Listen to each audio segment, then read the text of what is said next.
Kalau di internal apa dia? Kekuatan dan peluang kelemahan. Nanti keluar matris SWOT-nya. Strength, opportunity, strength, weakness, opportunity. Ada yang SWOT, ada yang TOS. Ada pendekatan TOS, tapi kurang lebih sama lah. Cuma yang membedakan kalau di SWOT mendahulukan internal eksternal, kalau di TOS mendahulukan eksternal. Nah, Bapak Ibu sekalian, di lingkungan eksternal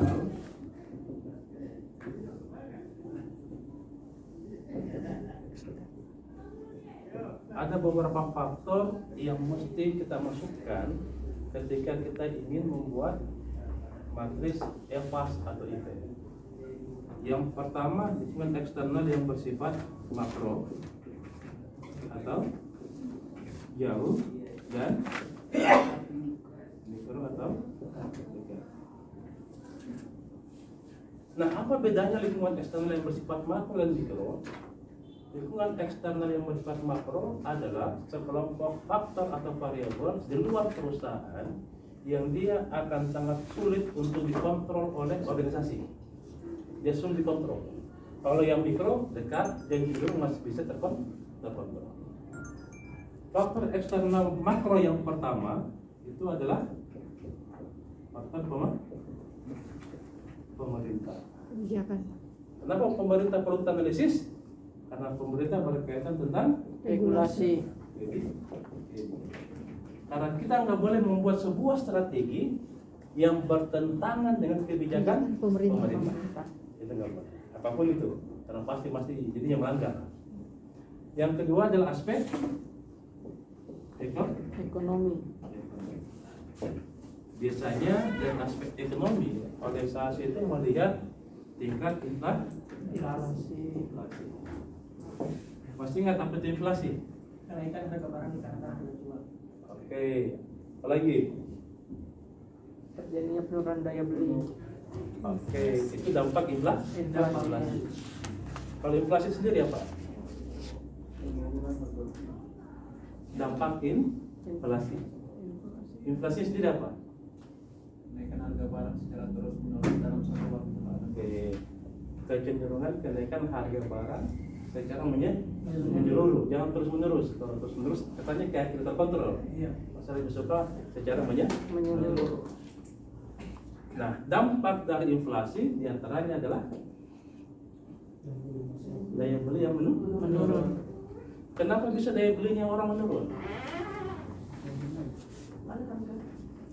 Kenapa daya belinya orang menurun ketika ada inflasi? Investasi lebih harga dan pendapatan per kapita. Harga barang tinggi, pendapatan tetap.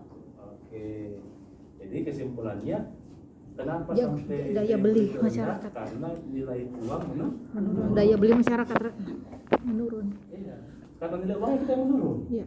sehingga daya beli jadi rendah. Kenapa? Karena dengan uang nominal yang sama bisa punya nilai yang berbeda. Sederhananya misalnya kayak gini, 10 tahun yang lalu dengan uang 1.000 saya bisa beli bakso misalnya.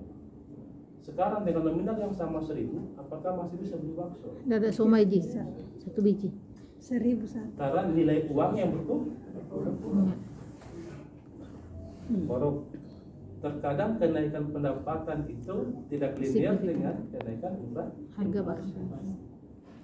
Walaupun pertumbuhan itu kan biasa pemerintah buat, kalau untuk ASN ada namanya kenaikan gaji berkala.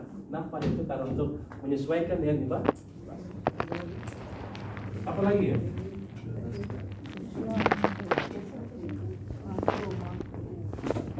Aspek berkaitan tentang benar atau salah strategi yang kita lakukan. Jadi Bapak Ibu sekalian, ketika kita merumuskan strategi, aspek hukum juga harus kita analisa. Karena apa? Karena jangan sampai strategi yang kita lakukan itu bertentangan dengan hukum yang berlaku. Maka pasti penjara tempatnya. Aspek apa lagi? Budaya. Budaya berkaitan tentang kebiasaan. Wisdom. Jadi kita juga harus memahami alter di mana target pasarnya kita misalnya. Karena budaya itu mempengaruhi perilaku dia. Karena itu kan kebiasaan. Aspek apa lagi?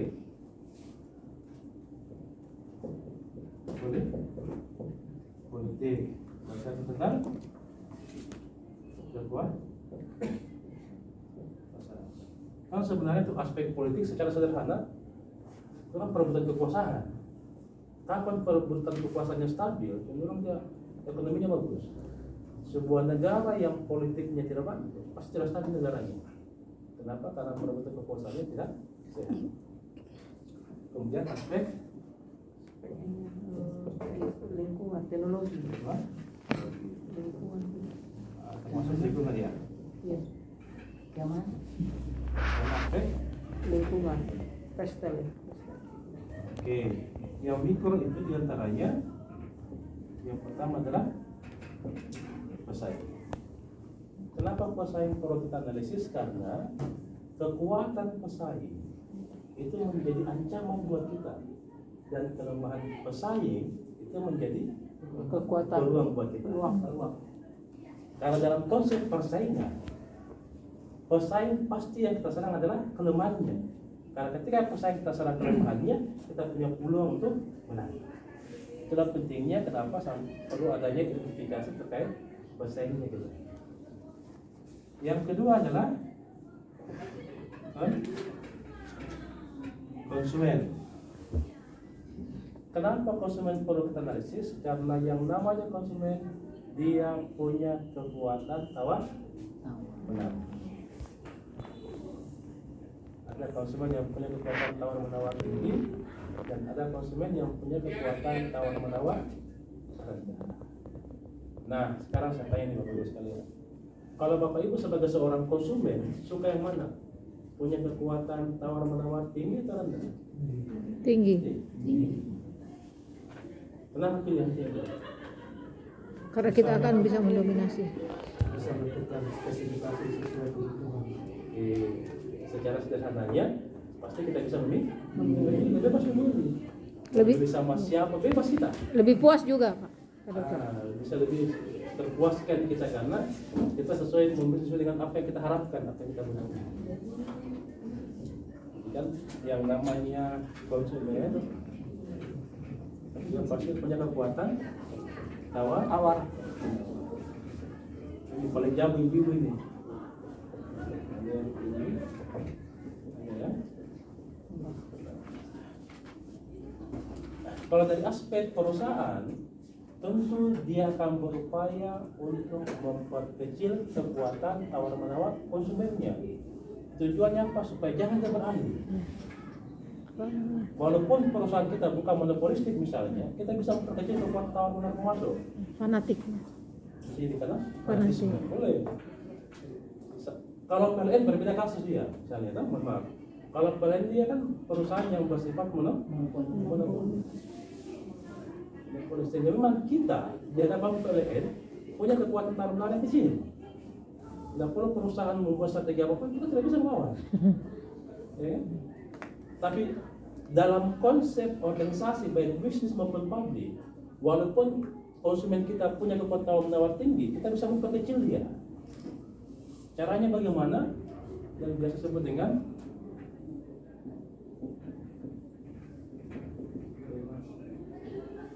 relationship. Apa relationship? Keterikatan antara produsen dan konsumen. Hubungan ini tadi misalkan pada ikatan bonding namanya.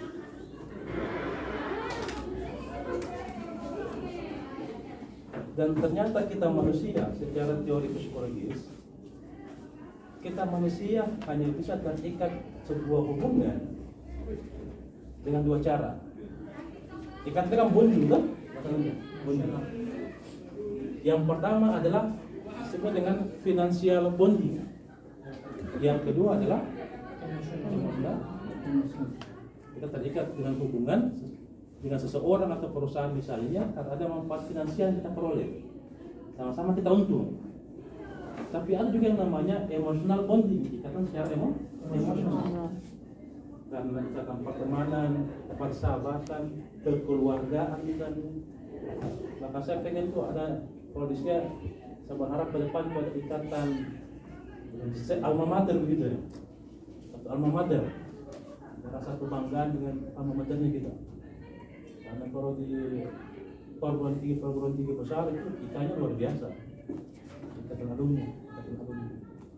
Luar biasa. Bahkan kami di Brawijaya itu di suatu cabang kita pun ada ikatan alumni. Jadi terkadang kita manusia itu terikat oleh dua hal, finansial bonding dan emosional bonding. Teori itu lahir dari yang namanya political marketing. Ya, dulu ada teman saya meneliti waktu saya S2, dia tentang political marketing, masalah politik. Dia tarik sebuah kesimpulan bahwa ternyata bagi seorang politisi dia harus menggunakan dua ikatan tadi, tidak boleh cuma salah satu.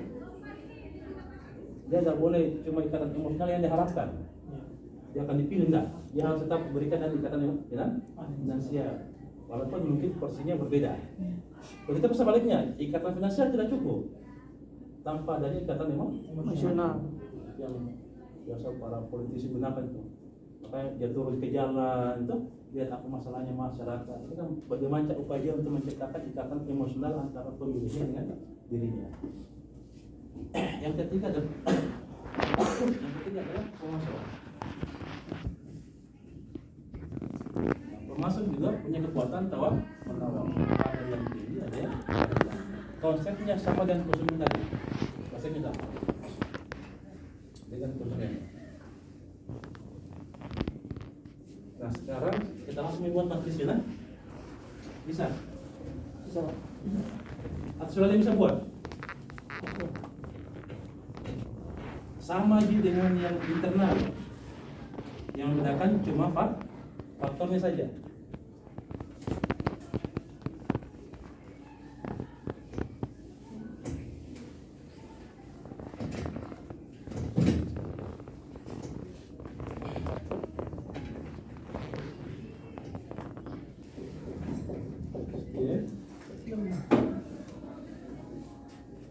External factor analysis atau external factor evaluation. Tabelnya sama, tadi bedanya. Sekarang cara pertama dulu. Nomor, kemudian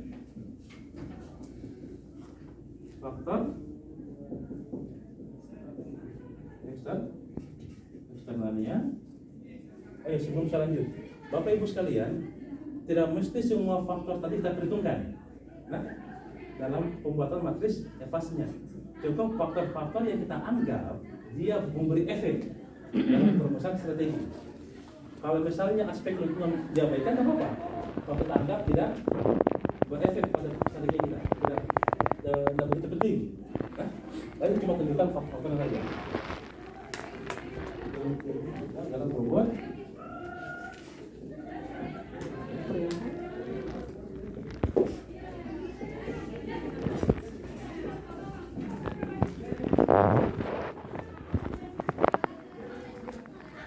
masih ingat total bobot berapa? 1. Bobot menunjukkan seberapa Penting. peringkat seberapa. Baik. Nah kira-kira untuk STIA 66 sebagai organisasi publik yang bergerak di bidang pendidikan, faktor eksternal yang kita anggap penting apa? Kira-kira?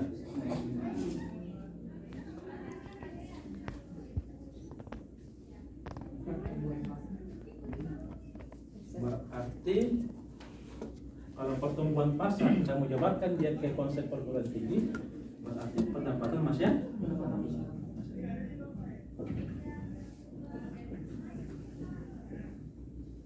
Itu masih dalam peluang ya. Atau nanti kita hitung dulu.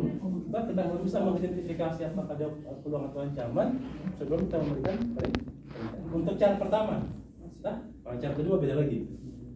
Yang kedua apa lagi?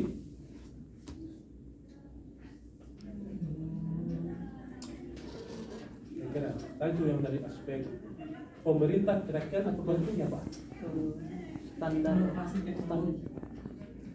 standar ini, standar universitas atau standar Itu internal kayaknya. Teknologi ya, pemanfaatan teknologi. pemanfaatan teknologi.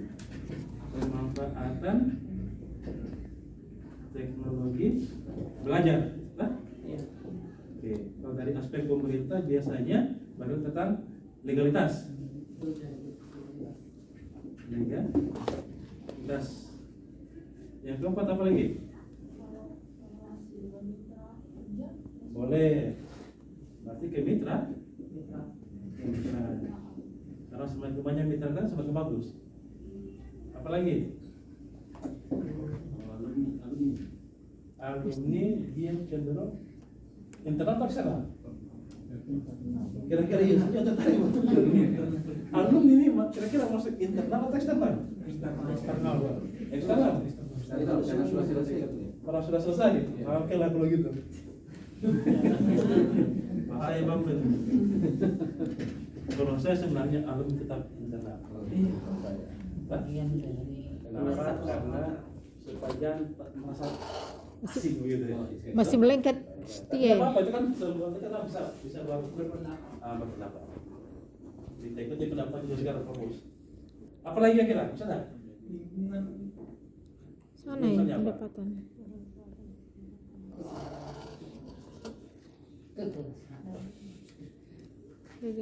Kalau aspek politik bisa kita abaikan saya kira. Nah, anggap ini contoh saja. Nah, ya. Sekarang kita kasih beban nih. Kira-kira pendapatan masyarakat mau kasih beban berapa? Seberapa penting dia? empat. Enggak, beban dulu, beban. 0,3. Apa saja? 0,3 mau dulu. Iya. Nanti kan kalian mau sendiri gini. Satu mesti berapa nanti? Terserah Anda. Kira-kira seberapa penting pembentukan teknologi itu dalam proses belajar mengajar? Penting, sangat penting. 0,3. 0,4 lah. 0,3. 3 juga. Itu Nanti 0,2. legalitas. 0,2. Legalitas penting sekali. Iya. Tidak legal. Ya 0,2. 0,3. Sudah berapa itu? Kemitraan 0,1. 0,1. Nah, ini kan contoh. Contoh. Nanti Bapak Ibu sendirilah. Sendiri. Nah, sekarang menurut Bapak Ibu sekalian, sudah seberapa baikkah pendapatan masyarakat di Sulawesi Tenggara? Belum baik. Masih Dua. 2. Tidak baik. Tidak baik-baik. Tidak baik-baik saja.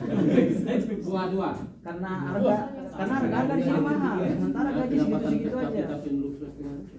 Dua ya? 2. Mana Surya?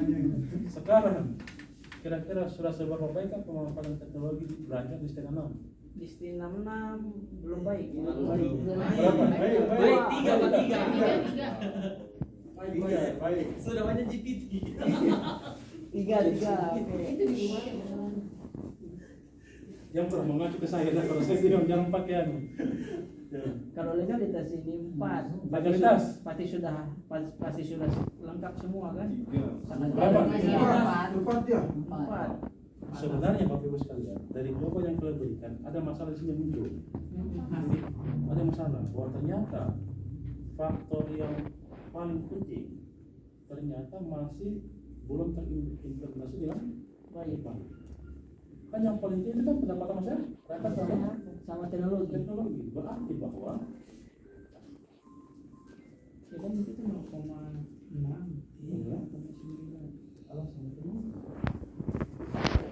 belum mampu menerapkan pemanfaatan teknologi dengan Baik. baik sehingga mahasiswanya menganggap belum baik pemanfaatan teknologi, padahal dia faktor yang paling Penting. Maka sebenarnya Bapak Ibu sekalian, dari jawaban-jawaban yang kalian berikan semua punya makna, karena angka itu berbicara dia. Saya tuh terus terang kalau menguji anak-anak petansi itu senang saya. Kenapa? Karena mereka bermain di angka. Sama waktu saya uji mahasiswa saya yang meneliti tentang Rusda. Tahu Prosda? Perusahaan daerah. Saya bilang deh, kalau kau amati laporan keuangan ini ada yang menarik. Di tahun 2022 diversifikasi saja cuma 3 dan bisa setorkan laba ke pemerintah 800 juta. Di tahun 2023 dan 2024 berkembang usahanya menjadi 5, tapi setorannya berkurang tinggal 100 juta. Padahal dulu cuma 3 usahanya, dia startnya tinggal 800 loh. Tiba-tiba dia tambahkan pengembangan usahanya, ini bisnis yang kembangkan, justru malah berkurang setorannya. Saya bilang kenapa? Karena tambahan usaha itu tidak sebanding dengan penghasilan, sehingga hanya mengganggu beban operasional. Apakah mungkin ada investasi? Saya sempat dulu disuruh tes di dewan pengawas di sana, terus sudah semangat saya kalau bilang sudah panas saya tes itu. Tapi ada teman bilang, Pak, jangan ikut tes di sana. Kenapa? Bukan jiwamu katanya. Ih, apa maksudnya bos? Bukan jiwa aku situ. Wah, saya tahu kau orangnya lurus. Kalau kau masuk di sana, saya tahu kau belok. Sesat kau nanti katanya. Ya, tapi masalah-masalah sepele jadi. Nah, saya konekkan dengan di laporan keuangan ini ternyata betul bahwa kan biasa orang kalau bermain itu kan bermain di bawah operasional. Kalau dia mau cari uang tambahan, dia main kadang dia beban usaha. Harusnya segitu. Sekarang seberapa baik kemitraannya terbangun dari 66? Ya, sangat baik sih sebenarnya, bobotnya besar sih sebenarnya. Sudah baik. Sebenarnya bagus sih dia. Iya, bagus, Cuma sudah saya bagus. bobotnya Kecil. kecil. Karena tidak terlalu penting. Alumni. Penting juga. Baik kah ini? Datanya Pengelolaan. ada nggak? Jangan-jangan belum ada grupnya kan? Ada. Berarti Alumni ini ada. penting. Berarti baik 3. Kita itu namanya pasti 66. Sudah masuk iya nih. Pasti itu forum alumni, pasti namanya. Pasti. Kita nggak mau pakai ika, kita cari yang berbeda seperti dengan pasti ya. F. Forum. Pasti. Di forum, Pasti. forum Pas. alumni Iya, Nah, dalam tuh forum. bisa besar itu Cuma sebenarnya. memang kalau saya melihatnya masih belum begitu aktif. Iya, bisa besar tuh kalau bikin kan satu wadah usaha. Bahkan saya juga ada ancang-ancang ke depan saya bikin juga forum alumni itu pasti saja. Ya, lebih keren ya. Tetap silaturahmi terjaga gitu. Iya, betul. Nah, jadi berapa ini? Ada ke 100? Tinggi. Penting itu, penting, baik. baik. Kalau sudah ada baik. Baru 3 sekarang. Ya. Berarti ini 6. 0,6, ini 0,6, 0,8, ini 0,4, 0,3. Totalnya 12. 1,2, 1,2, 2,4, 2,7 ya? 2,5. 2,7. Iya. Kesimpulan kita Masih sedang. Tidak baik. tidak baik. ada yang juga beda-beda, ada yang pakai pendekatan pembulatan. Kalau sudah dua bisa aja. Iya. Biar 2,9 sebulan masih 2 bagi saya. Ini waktu saya ujian pada saat itu. Saya ujian sama kita itu maksudnya. Ini kalau cara pertama. Kalau cara kedua tinggal tambah satu kolom saja dah. Masih ingat? Jumlah responden. Jumlah responden. Oh, bisa menang di sini kayaknya kalau ditambah jumlah respondennya. Coba kita pakai angka ini lah. Kan? Bobot. Jumlah responden. Ini jumlah jawaban, nah. Nah, kita masih pakai bobot yang sama dulu, nah, supaya contoh. 3.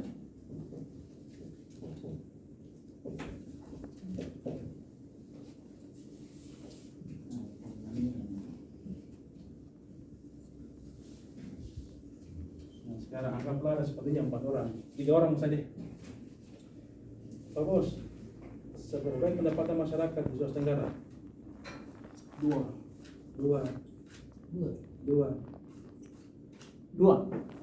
Berarti 3. 6. 3 kali 2 6. Pemanfaatan teknologi SDA. 3. 2. Berarti itu. Legalitas. 4. 3. 4. 4. Bisa. Kemitraan. Bagus ini. 3. 3. Sama 3. 9. Alumni. 3. 3. 2. 8.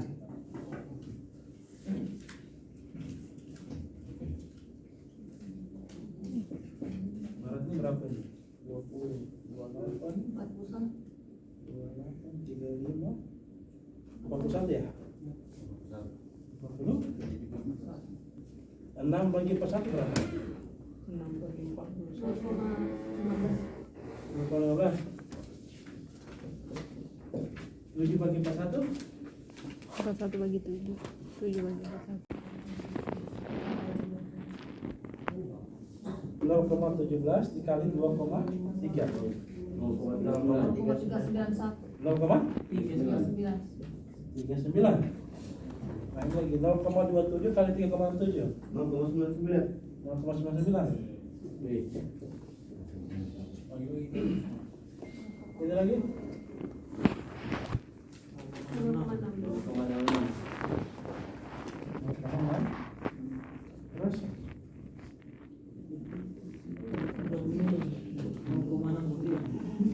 0,6. Totalnya?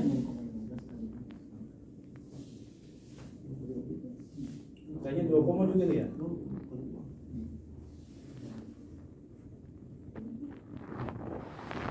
Totalnya berapa nih? 2,34. Hah? 2,34. 2,3? Turun lagi kan? Ini Pak Dokter, kalau kemarin kan yang cara IV itu kan dibedakan juga dia antara kekuatan dan kelemahan. Baru mau sampaikan. 310. Nah ini yang mana peluangnya, mana ancaman kan gitu ya. Tadi ancaman yang mana ya? Ancaman itu kayaknya 0,5. Yang pemanfaatan teknologi kan. Ancaman juga nih, pendapatan masyarakat juga ancaman juga itu. Oh iya tadi ini ya? Iya. Kan harus dipisah. apa nilainya yang paling rendah? Enggak tak? Enggak, Kalau dibagi dua pakai tuh. pendekatan yang kedua tuh tidak menentukan itu. Oh, Di enggak. awal tadi menentukan. 0,5. Sorry. Kayaknya ada kesalahan tadi. Harusnya kita buat dulu peluang. Peluang dan ancaman. Yang mana peluang, yang mana ancaman dari faktor X. Sudah dituliskan, sudah dipotong. Sudah dicatat. Yang pertama tadi yang peringatan ancaman dengan semua. 2,95 kurang kurang 0,35. 0,3 sama dengan 2,6 begitu ya? Begini. Kalau kita masukkan ke sini, iya, ini kan peluang, ancaman, kekuatan, Kelemahan. start dari 0. Oh benar, salah. Sekarang weakness, Opportunity. sekarang weakness, kemudian Trade, Opportunity. Suatu. trade dan Opportunity. Nah, karena kan kalau kita buat diagram kayak begini, positif ke sana, negatif ke sini, ya kan? Nah, sekarang kekuatannya kita bermain di angka. tadi untuk yang kekuatannya Angka 1, 2,95. 3. Berarti sini dah Ya. 2,06 kurang lebih sini. Oh iya, 2,6. Opportunity-nya 1, 2 cuma di sini. Berarti kita berarti sekarang ini. Strateginya ada strategi SO. Di SWOT-nya dah. Strategi SO. Sekarang kita buat matris SO-nya, SWOT-nya. Kita lanjut dah. Kurang paham juga. Pak Edin, bisa bos? Ya itu tadi kan itu kan 2,5 strengthnya itu 2,6 itu diperoleh dari IFAS 2,95 kurang 0,35 sehingga skala 2,6. Sementara untuk opportunity itu adalah peluang dikurang ancaman sehingga dapat 0,52 sehingga skalanya dari 0 sampai tapi kuadran 1. Iya. Harus diulang lagi yang di sini kayaknya IFAS ini IFAS Yang di IFAS. Ini sudah ini IFASnya. Ini IFAS sudah minggu lalu. IFAS sudah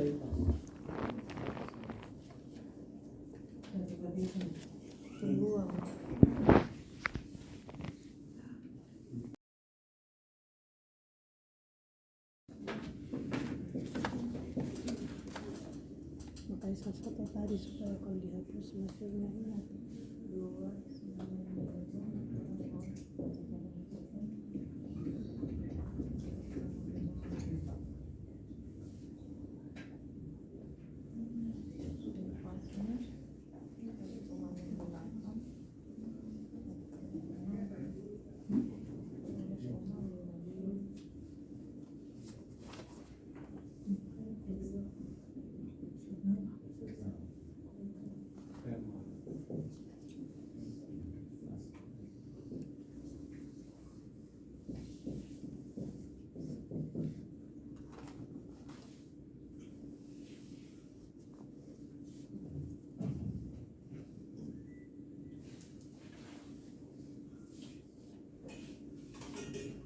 Nah kemarin di IFAS yang kita buat, kekuatannya apa saja? Kekuatannya dosen, mahasiswa, fasilitas, budaya. biaya buat organisasi. Mahasiswa, Fasilitas, budaya organisasi. BO. Biaya dulu. BO saja. Iya. Bukan BO lain loh hadir. Open BO, Kelemahan? biaya. Satu Ji. Satu aja Pak. Kekuatan itu kan bahasa Inggrisnya strength kan? Strength and weakness. Weakness di strength-nya. Jangan besar. Iya. Peluang Peluang Ada tadi apa? itu. Peluang tadi itu legalitas, lantas. alumni, kemitraan. Ancamannya? teknologi pendapatan masyarakat. Dan pemanfaatan teknologi belajar. Dengan Pemanfaatan teknologi belajar. Pemanfaatan teknologi belajar. sebuah strategi S. Nah sekarang Bapak Ibu sekalian, kita sama-sama merenung nih. Ketika saya menyandingkan antara kekuatan dan peluang, kira-kira strateginya apa? Kita punya kekuatan dosennya, mahasiswanya bagus, potensinya bagus, dan peluangnya ada legalitas, ada alumni, ada kemitraan. Kira-kira apa yang dilakukan? Relationship antar dosen dan mahasiswa. Kalau kita nanti berpikir, sama-sama kita berpikir dulu nih. Kan saya sengaja buat begini supaya kita merenung sama-sama. Kekuatan ketemu peluang. Iya. Justru itu nilainya sangat tinggi nih, artinya sangat mendukung eksistensi Nah sekarang apa yang kita lakukan? apa ya, mempertahankan tuh Pak. Iya, maksudnya itu Dipertahankan. Penyampaiannya seperti apa? kata kerja di sini. Ya, kata kerjanya adalah Membina hubungan antara dosen dan alumni. semakin meningkatkan atau apa namanya? Dipertahankannya. Dipertahankannya Kalau saya promosi ya. melalui Alumni. ya kan? Ya. Betul Pak, iya. Malpros melalui. Kemudian apa lagi? Lalu lebih mengefisienkan blasting. Meningkatkan kemitraan, memupuk efisienkan itu supaya peluang menjadi kekuatan. Ya, kemitraan semakin Kalau diefektifkan. saya menjalin